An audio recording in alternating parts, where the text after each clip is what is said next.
ఎవరు చేసిన కర్మ వారు అనుభవించవలసిందే. ఆ చేసిన పాపపుణ్యములను ఈ జన్మలో అనుభవించడానికి కొన్నిటిని ఈశ్వరుడు మనకి వ్రాసి పెట్టి ఉంచుతాడు. ఎప్పుడు ఏదొస్తోందో ఎవరికి తెలుసు? ఏ కష్టం వస్తోందో తెలియదు, ఏ సుఖం వస్తోందో తెలియదు. సుఖం వస్తే భరిస్తాం, కష్టం వస్తే భరించలేం. ఏది మన ప్రయత్నం చేత గట్టెక్కలేమో దానిని ఆపద అంటారు.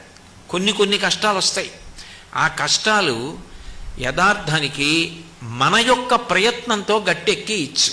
అంటే అవి కొంత కష్టపెట్టి తొలగిపోతాయి. ఉదాహరణకి ఏదో అనారోగ్యం వచ్చిందనుకోండి, జ్వరం వచ్చింది, కొంత ద్రవ్యం పోయింది, ద్రవ్యం ఖర్చు పెట్టాడు, కొన్నాళ్ళు అన్నం తినడానికి అవకాశం లేదు, మంచాన పడుకున్నాడు, నిత్యకృత్యాలు చేయలేకపోయాడు, కొంత సుఖాన్ని పోగొట్టుకున్నాడు, దుఃఖం అనుభవించాడు, జ్వరం తగ్గిపోయింది.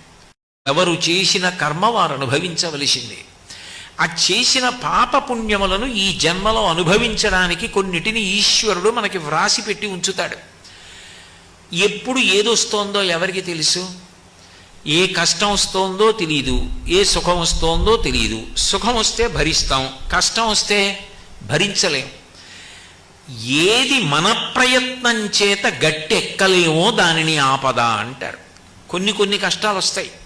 ఆ కష్టాలు యథార్థానికి మన యొక్క ప్రయత్నంతో గట్టెక్కి ఇచ్చు.